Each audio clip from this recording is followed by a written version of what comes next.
The spring breakup is complete. Mike is back on site, and the drills have returned.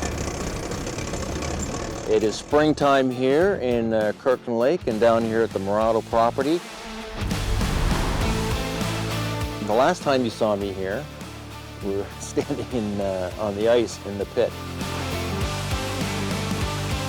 We were just back at the core shack this morning, looking at hole 10. We found some nice VG down about 257 meters.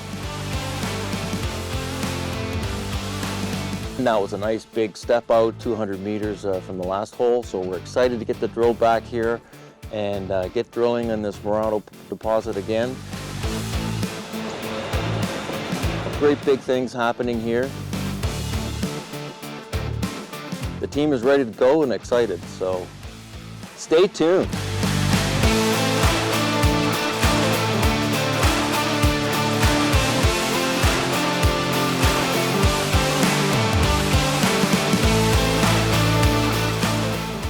In early May, the drills took a break for a few weeks, standard practice for springtime up north. While things were quiet in the field, they were anything but quiet for our team. And speaking of the team, I'm Matt McMahon. I'm project geologist here at Kirkland Lake Discoveries.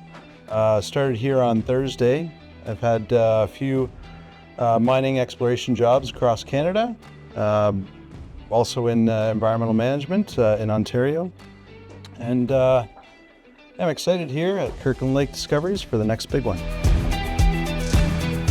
Matt is quick to get involved and put his experience in exploration and mining into practice to work smart. If you see something, say something and do something. And work safe. There's gonna be a lot of equipment running on site, like rubber, skid steer, another excavator there. So if we all just wear our high-vis or boots, and maybe if we get close to the grubber, it's chewing up some stuff. So safety glasses. Yeah, hard hat, but we shouldn't need to be too close. What a busy site, Ben. Yeah, there's a lot going on. There's a lot going on. There's a new cut shack that's built. We basically doubled our capacity for cutting, which means that's going to speed things up even more. The lab's not the choke point anymore. It's us getting the core to the lab. That's exactly. So putting in that second cut shack, it's exactly what we're doing to eliminate that bottleneck.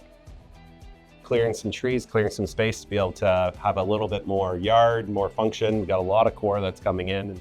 We have another logging trailer coming in. Moving out of our tent. The trailer's not going to collapse in the winter. Yeah. So it's nice to get into that. Space is what we need here so that we can really turn the fire on. It's a time for us to push the drills again. I'm thankful that this time we're not constructing anything.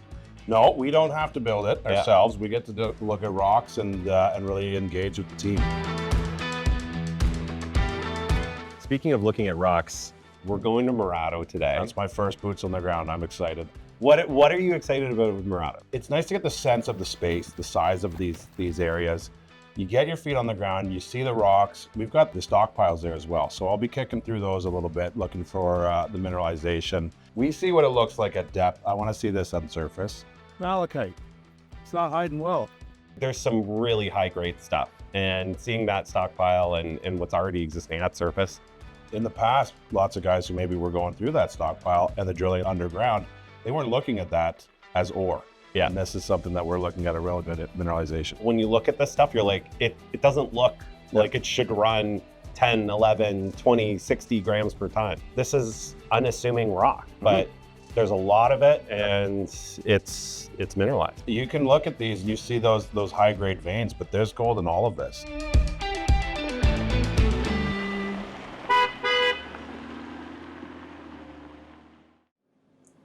Mike, want to see something special? What? What do you have? I was having a look right about there. Found some BG. No way. Isn't that nice? Just a little bit of bluey quartz carbonate. Well, you've seen that in the other stuff too, the blue quartz carbonate. Yeah, it's further up the hole. Ooh, that's key. Holy smokes, this is amazing. This is a lot of gold that we're seeing here in this photo.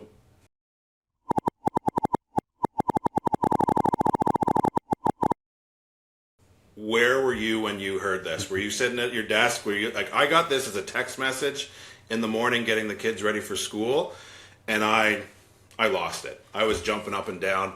This to me is one of the most exciting holes that we've hit here so far. Not just because of the amount of gold, which is amazing, still waiting on assays, but this is visually really impressive. Were you able to hold it together that morning?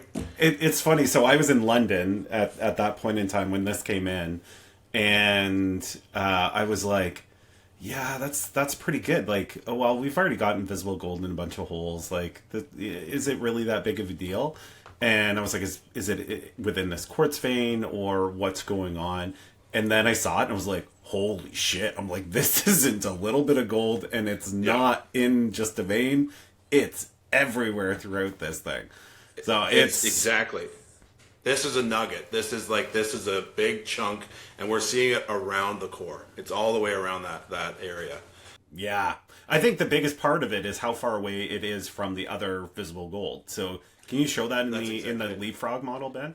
So the first thing I did when I pulled myself together is I came upstairs to my computer, I got Leapfrog going, I put on all of the historic workings, the old assays. These are all 0.2 grams per ton are in red. The shapes that we have here are 0.5 grams. This is historic modeling that was done from the previous owners and kind of really working on the data that was done up until 2013. So this gives us an idea of what those historic resources are based on. I wanted to look and see where is this hole in relation to this. So we intersected that VG at 257 meters depth. And so if we look at our collar locations for the new drill holes, we've got gray, our previously released assay results, 1 through 4. 5 and 6 are in green, and our blue are our forthcoming assay results that are coming. But the visualizations that we see within this are at drill hole number 10. And drill hole number 10 is at 257 meters, which is just about right here. That's what's exciting about this. So in this, we can see we're already down at the base of most of the investigation that's been done to the past. Our drilling of the deepest drill holes we can see. Drill hole number 9 is down to 732. Assays pending on this. That'll be really exciting to see the depths. But number 10, this is the exciting part. It's below, but what's most fascinating is when we turn this and look to the east, so we kind of look up the mine site, we can see how big of a step out this is. And so this is stepping out from this location here all the way from the past known. So the closest resource, historic resource blob that we see in there is going back all the way to, this is 260 meters back to this area, 260 meters. So these are large steps. This is a big extension of mineralization out of here. And what is so great for our geological team and the geos that we're logging the core and we're modeling this almost in real time is that we were able to project an orientation off of some structures with the anticipation of mineralization trending out to this location. And lo and behold, here it is. So that's a great validation tool for us. We know that there's gold at the old past producing mine site and the historic workings of the South Zone. Our goal and the most exciting part of this exploration to date is the expansion of that, and this is a big step for us to see this stepping out that far. Okay, so the question, Ben, is this a new discovery or is this a massive extension of this system? So based on the modeling, because of the density of data that we have in close to the old workings themselves, we can get some understanding of structures. And so these are these corridors hosting the mineralization, and we can model those in 3D now and see where they're extending to. So that allowed us to kind of plan these holes out. So at this point, this is looking like an extension off of that historic work. Very exciting. All right, let's get into what else we saw from those drill holes, because the numbers are still adding ounces, which is exciting. But I personally, hole 6 for me was a big hole. It was very interesting. There was a lot that we took from that. So let's get into details about what's interesting there. Yeah, no, that's great. So I'm going to turn this model back into this direction. So hole number 6 is our first hole into the North Zone. And so that's this green hole here. And what I'm going to put on here are some more red dots. These will be a bit bigger. These are our assays that are coming in above the 0.2 grams per ton. And so we can see this. We see that mineralization trend coming all the way down this drill hole number 6. On the north side, we see a different style of mineralization, or a different configuration, let's say. It appears over on this side, we're seeing a stacked system. So it's almost more vertical systems, shear hosted, but they're stacked. And that was what was mined in the past, in the workings we see over here. But we're stepping out further to the east once again, and we're seeing these continue in line, sort of laterally, but we're also seeing it at depth. That's a great validation for us. We felt very confident that mineralization was here. It's our goal to go back down and assess and step that out. My biggest takeaway from number 6 is that this is a hole that penetrated the Mirado fault that bisects the south zone and the north zone. This is a large structure. We can tell that it has a big difference from one side to the other. The orientation of structures are completely different. And so this has the potential of being a really deep tapping system. Great, deep tapping systems are good. What you want to know is that is a mineralized system. So I'll put that fault line on here right now. Drill hole number 6, drilling into the north zone, penetrating through the fault that bisects the north and the south zone.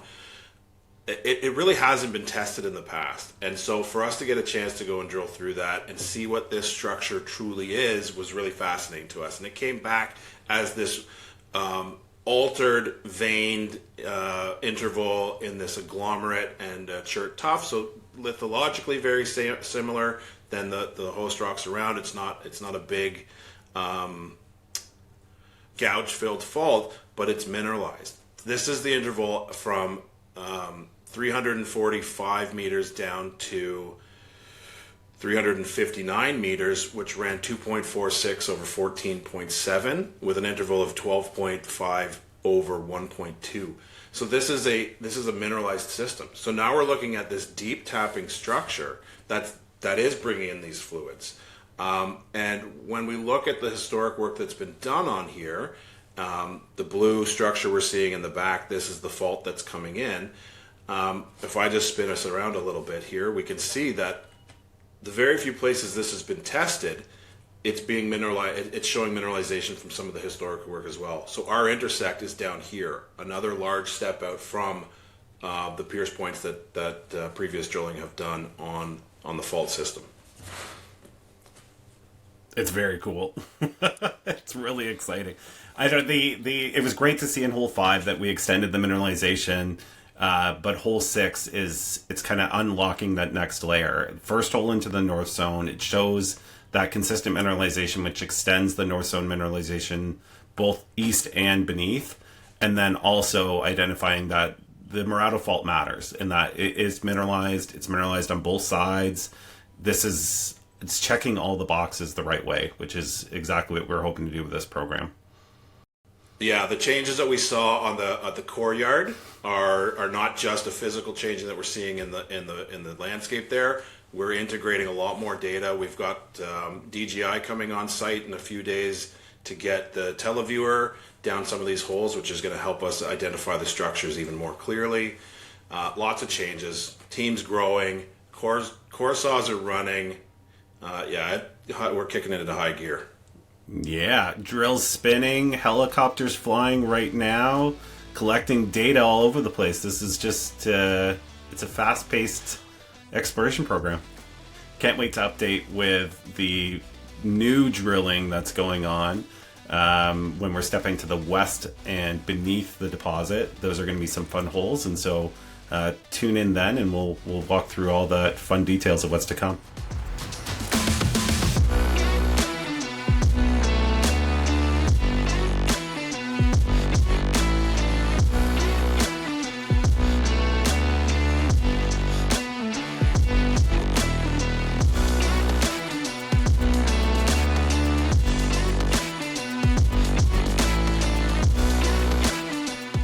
The smell of the core shack that gets me every time. You get in here, it's a mixture of driller grease, dust, Yep. a hint of gold. Yeah, I smell a lot of gold in here.